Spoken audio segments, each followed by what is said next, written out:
शालूम everyone, खुदावंद के अजीम बाबरकत और जलाली नाम में आपकी सलामती हो।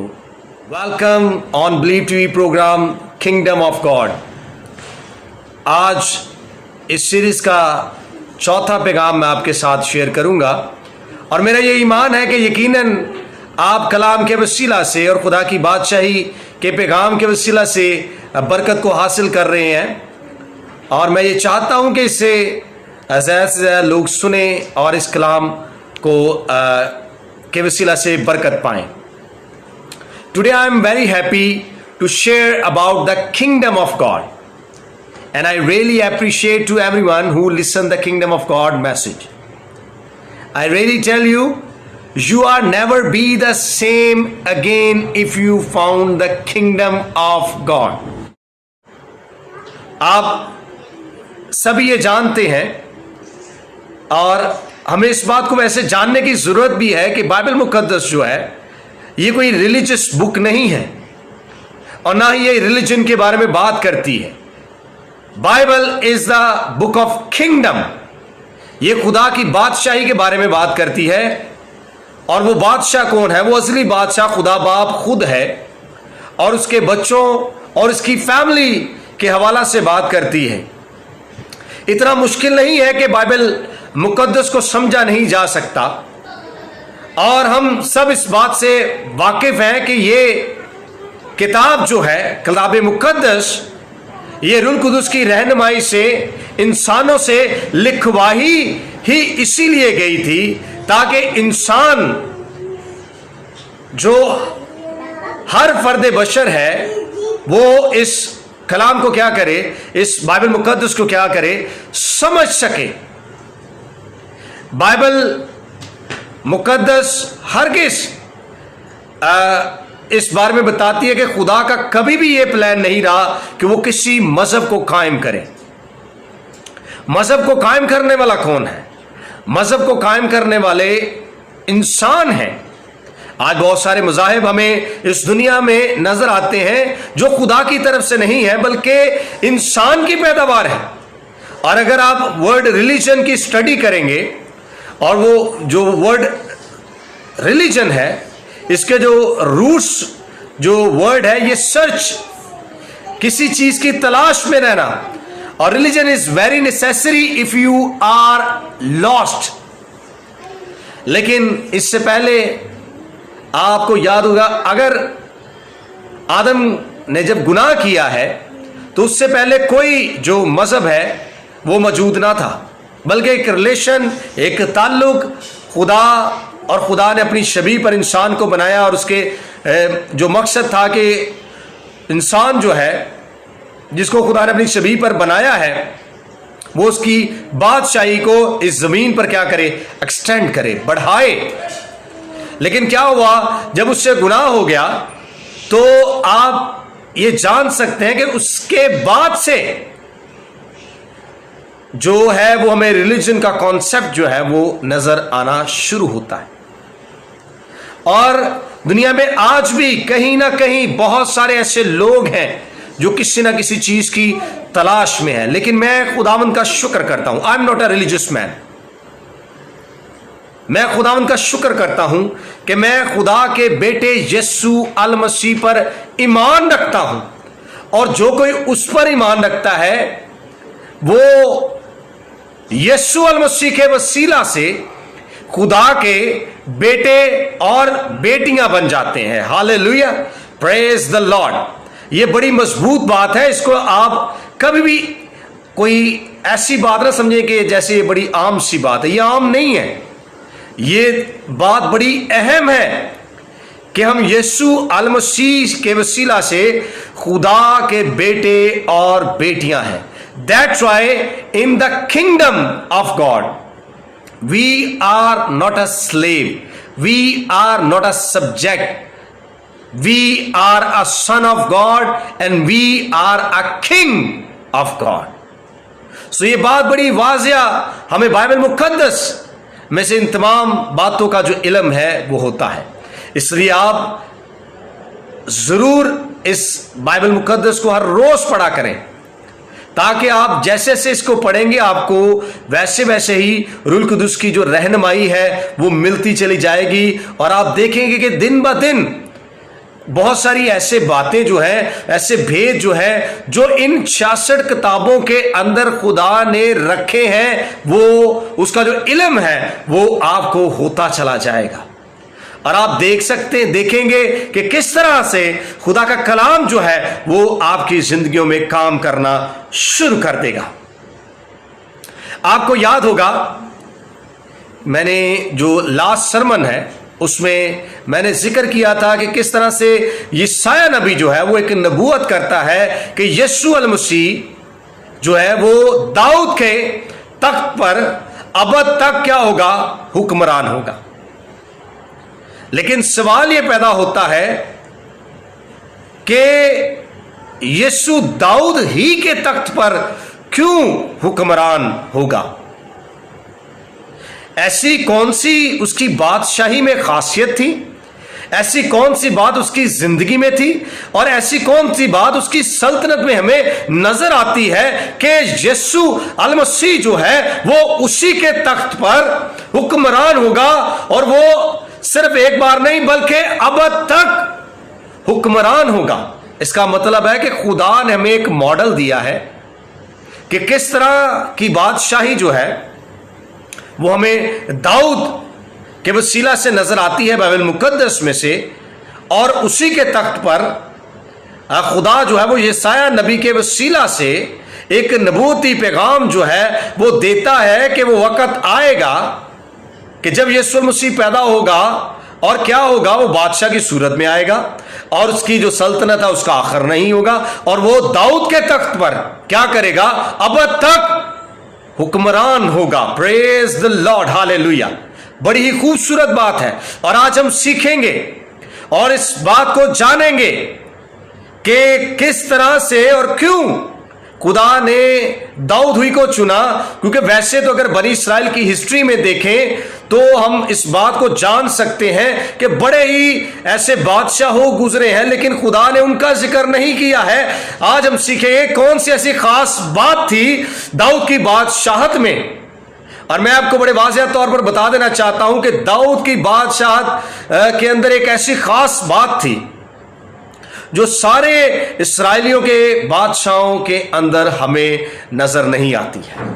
और आज हम खास तौर पर सीखेंगे दाऊद की जिंदगी के बारे में और यीशु अल मसीह की जिंदगी के बारे में कि किस तरह से बहुत सारी चीजें जो है वो यीशु अल मसीह की जिंदगी के हवाला से और दाऊद की जिंदगी के हवाला से जो है वो बहुत सारी मैचअप करती हैं।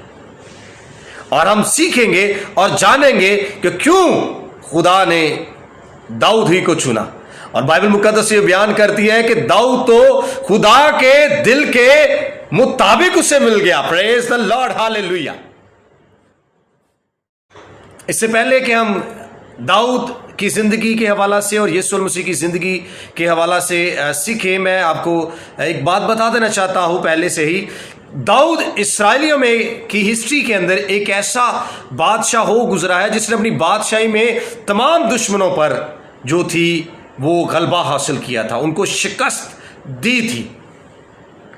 और आपको याद होगा कि जब बाइबल मुकद्दस इसका बयान करती है कि जब साउल बादशाह को एक जो बुरी रूह सताने लगी, खुदा का रूह से जुदा हो गया, तो दाऊद उसके लिए क्या करता था, उसके लिए साज बजाता था और गीत गाता था। उसके वसीला से क्या होता था, वो बुरी रूह जो थी उसको तंग करना ख़त्म कर देती थी।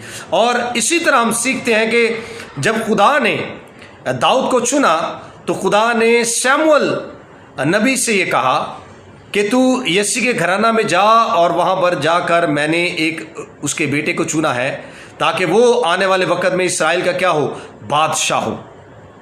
सो शमूएल साउल से डरता था, लेकिन उसने एक जरिया ढूंढा और कुर्बानी का एक जरिया बनाकर वो यिशै के ख़ानदान में गया। और यिशै के ख़ानदान में जाकर उसने क्या किया, उसने जाकर वहाँ पर उसके बेटों को देखा और पहले जो उसके बेटे थे उनको दिखाया गया, यिशै ने दिखाया। बहुत खूबसूरत कादावर जो लोग थे, जो बेटे थे उसके, उनको यिशै ने शमूएल को दिखाया। लेकिन खुदा ने बताया कि ये नहीं है, ये भी नहीं है, ये भी नहीं है। लेकिन आखिर में जब खुदा ने उसके जितने बेटे यस्सी ने दिखाए थे उनके बारे में कहा कि ये वो नहीं है, तो यस्सी ने सैमुअल ने यस्सी से पूछा कि तेरा कोई और भी बेटा है? तो उसने बताया हाँ, एक है जो भेड़ों की निगहबानी कर रहा है, वो भेड़ों के पास है। तो क्या कहा सैमुअल ने कहा कि उसी को बुला ला। और जब उसके भाई जो थे वो उसको बुला कर लाए, तो क्या हुआ, जब उसने देखा उस नौजवान को तो क्या कहा, उसने कहा कि यही है, खुदा ने कहा यही है, इसी को मैंने चुना है। वो जो देखने में बड़ा कमज़ोर और बड़ा नौजवान सा दिखता था और इतना अपने भाइयों की निस्बत ज़ोर और भी नहीं था, लेकिन खुदा ने कहा इसी को मैंने चुना है कि ये आने वाले वक़्त में इस्राएल का बादशाह हो, तो इसी को क्या कर, मसा कर। आपको याद है कि जब यीशु मसीह की पैदाइश हुई, पहला पैगाम भी किनको दिया गया, गिडरियों को दिया गया। और दूसरा जो बड़ी ख़ास बात है, यीशु मसीह कहाँ पर पैदा हुए, वो भी भेड़ों, वहाँ भेड़ खाना था जहाँ पर यीशु मसीह पैदा होते हैं, जो खुदा की तरफ से मसा किया हुए थे, जो चरवाहा के तौर पर भी आए थे, जो बादशाह के तौर पर भी पैदा हुए हैं। सो देखिए कितना मैचअप है दाऊद की ज़िंदगी के साथ और यीशु मसीह की ज़िंदगी के साथ। और आपको याद होगा कि जब दाऊद नौजवान था तो जब जो उसकी जो जंग है साउल जब अपनी ज़िंदगी में आखिरी जंगों को लड़ रहा था, तो एक बड़ी जो दुश्मन था उसके सामने आया, वो एक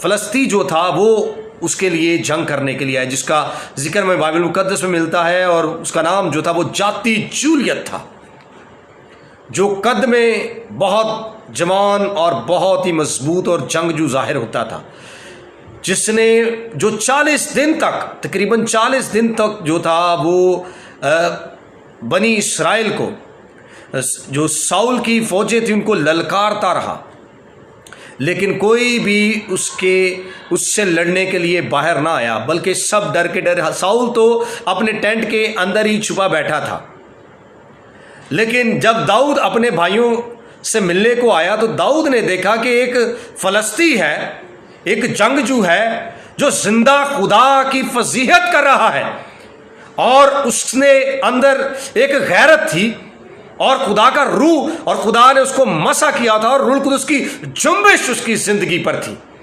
जब वो देखता है कि एक फलस्ती जो है वो जिंदा खुदा की क्या कर रहा है, तकफीर कर रहा है, उसकी फजीहत कर रहा है, सो उसने क्या किया, उसने बनी इस्राएल की फौज को ये कहना शुरू किया कि तुम में से कोई जाए और उसको कत्ल करे। लेकिन सब उससे ये कहना शुरू हो गए कि आर यू क्रेजी, तुझे नजर नहीं आता कि वो कितना बड़ा है। वो उसके हथियारों पर उसका ध्यान लेकर जाना शुरू किया कि उसकी शील्ड देख कैसी है, उसका भाला देख कैसा है, वो कद में कितना जवान है। लेकिन वो जो बनी इस्राएल फौज थी वो क्या सोच रही थी, उसके मुतरादिफ जो है वो दाऊद सोच रहा था। दाऊद ये सोच रहा था it's too big to miss, is big to miss. Dawood ये सोच रहा था यकीनन मेरा निशाना इससे ना चूकेगा, मेरा निशाना इससे ना चूकेगा। दाऊद की सोच देखें और उनकी सोच देखें। दाऊद ने जब ये तहैया किया कि वो जिंदा खुदा के लिए जंग करेगा, तो उन्होंने क्या किया, उन्होंने अपने हथियार जो थे वो पहनाए, शील्ड पहनाई। लेकिन दाऊद तो बचपन ही से इन हथियारों से ट्रेन नहीं था हुआ। उसने क्या किया, उसने उन हथियारों को उतार फेंका, और वो जिस तरह वो जैसे वो नॉर्मल था, और वो कहता है कि मैं वो दाऊद हूं, और वो दाऊद वैसा जैसा वो ट्रेंड हुआ था वो वैसे उससे जंग करने के लिए उसके सामने आ गया। हालेलुया। और जितनी उनकी रवायतें थी, जितने उनके तौर तरीके थे जंग के लिए, उन सब को उसने पीछे कर दिया, हत्ता कि उनके हथियारों को भी ना पहना जिन्हें वो चाहते थे कि ये पहनकर जंग करे।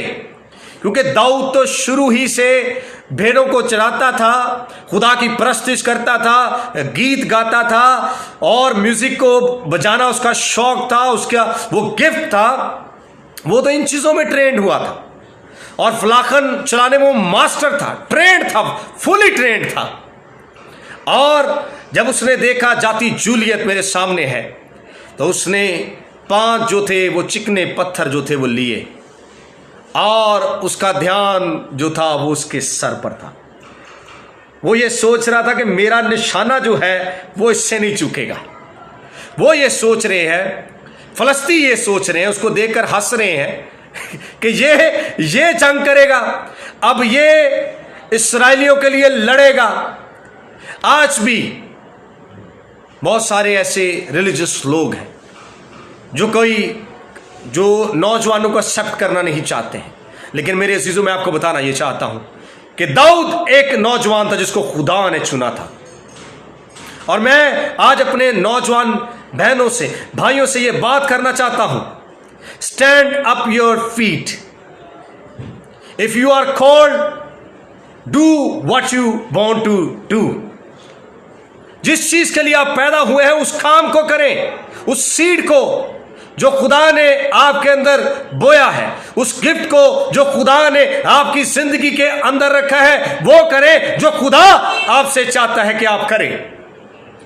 इस तरफ उस तरफ ध्यान न दें कि लोग क्या चाहते हैं, लोग क्या सोचते हैं। मेरे जीदो, उस वक्त बनी इस्राएल जो उसकी तरफ के लोग थे वो भी ये सोच रहे थे कि ये बच्चा लड़ेगा, ये नौजवान लड़ेगा। लेकिन देखे उसने क्या किया है, एक ही उसके वार ने उस इब्लीस की कुव्वत को मार गिराया है, क्योंकि रूह कुदस की जुम्बिश उसकी जिंदगी में थी। और क्या हुआ है, वो बनी इस्राएल के लिए उसने जंग को जीता और उसने जिंदा खुदा के नाम को सर बुलंद किया। आज मेरे और आपके लिए भी ये जरूरत है कि हम जिंदा खुदा के नाम को सर बुलंद करें। किसी इंसान के नाम को सर बुलंद ना करें, बल्कि जिंदा खुदा के नाम को सर बुलंद करें। जैसे दाऊद ने खुदा के नाम को सर बुलंद किया, उसने लोगों की परवाह नहीं की। उसने बनी इस्राएल के और साउल के हथियारों को, उनके रवायात को, उनके तौर तरीकों को नहीं अपनाया है, बल्कि उसने रूह कुदस की जुम्बिश से वार किया और इब्लीस की सारी कुव्वतों का बरबला वहां पर तमाशा बनाया और उसको मार गिराया। और क्या किया, उसके सर को काट डाला, क्योंकि जो अथॉरिटी थी, जो पावर थी, वो सर के अंदर है। जो अथॉरिटी पावर है वो आपके हेड पर। दाऊद बादशाह बनता है, हालेलुया। दाऊद खुद से जंगे करता था और ये खुदा के नाम से जंग करता था। और क्या गीत गाता था, यही है दिन जो खुदावन का है, हम होंगे शाद और खुशी करेंगे, प्रेज द लॉर्ड। और वो जो बादशाह उसके साथ जंग करते थे वो हैरान होते थे कि ये कैसा बादशाह है जो गीत गाता है, जो प्रस्तिश करता है, जो साज बजाता है, नाचता है, गाता है। और क्या होता है कि दाऊद जंगे जीत जाता था, हालेलुया, क्योंकि वो ट्रेंड ही इसी साजों के साथ, इन्हीं हथियारों के साथ हुआ था, हालेलुया। वो तो अगर कोई भेड़ों को भी छीन के ले जाता था तो क्या करता था, वो शेरों के मुंहों को चीर देता था, रीछों के मुंहों को चीर देता था और उनमें से क्या करता था, उनके मुंह से भी अपनी भेड़ को निकाल लाता था। आज हमें ऐसे चरवाहे बनने की जरूरत है जैसा दाऊद भी था। यीशु मसीह ने भी फरमाया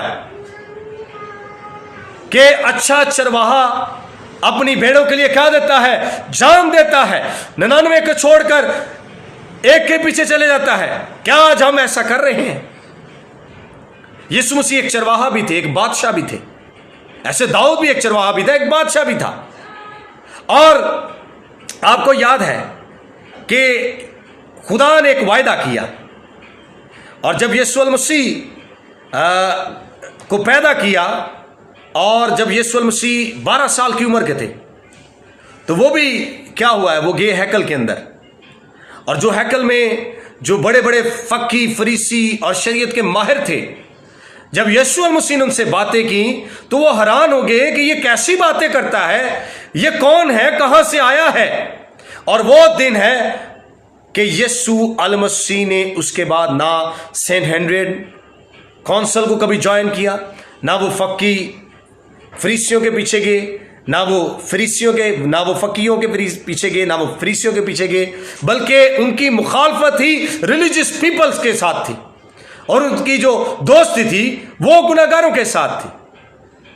और आपको याद है कि पैदाइश 3:15 के अंदर खुदा ने एक वायदा किया औरत के साथ कि मैं क्या करूंगा, एक सीड तेरे अंदर रखूंगा और वो आएगा और वो क्या करेगा, वो अबलीस के सर को क्या करेगा, सर की बात हो रही है, वो अबलीस के सर को क्या करेगा, कुचलेगा, क्योंकि अथॉरिटी जो है वो सर में है। और खुदा के बेटे यीशु अल मसीह ने क्या किया, आकर उसने अबलीस के सर को कुचला।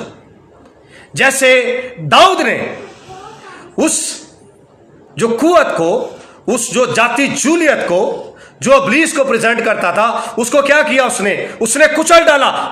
इसी तरह यीशु अल मसीह ने भी क्या किया, उसने अबलीस के सर को कुचल डाला। कब कुचल डाला? उस वक्त जब यीशु अल मसीह सलीब पर कुर्बान हुए। Remember, devil kill the Jesus, Christ kill the devil. मैं दोबारा इस बात को रिपीट करूंगा, devil kill the Jesus but Christ kill the devil. और किस तरह से जब यीशु अल मसीह जो कुर्बान हुए और उन्होंने अपनी जान जो है वो सलीब पर दी, तो उन्होंने हिस्ट्री के जितने भी गुनाह थे, और ना सिर्फ गुनाह बल्कि जितनी भी इब्लीस की खूबतें थी, उनका बरबला तमाशा बना डाला। उनका क्या किया? बरबला तमाशा बना डाला। अब क्या हुआ, उस जमीन पर कोई भी अबलीसी जो कुव्वत है उसका कोई इख्तियार नहीं है, क्योंकि उसका इख्तियार यीशु अल मसीह ने ले लिया। और क्या किया? यीशु अल मसीह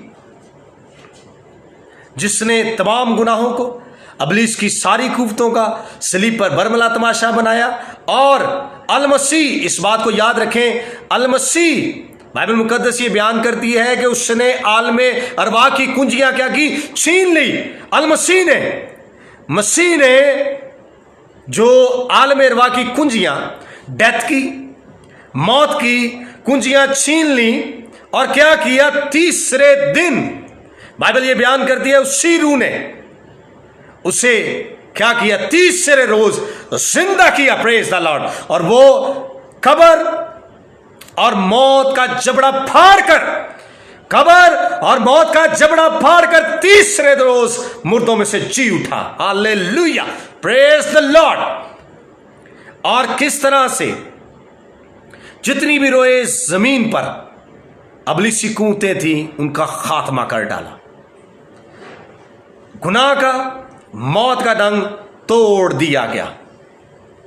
और किस तरह से यीशु अल मसीह 40 दिन तक, बाइबल मुकद्दस ये बयान करती है 40 दिन तक यीशु अल मसीह खुदा की बादशाही का पैगाम देते रहे।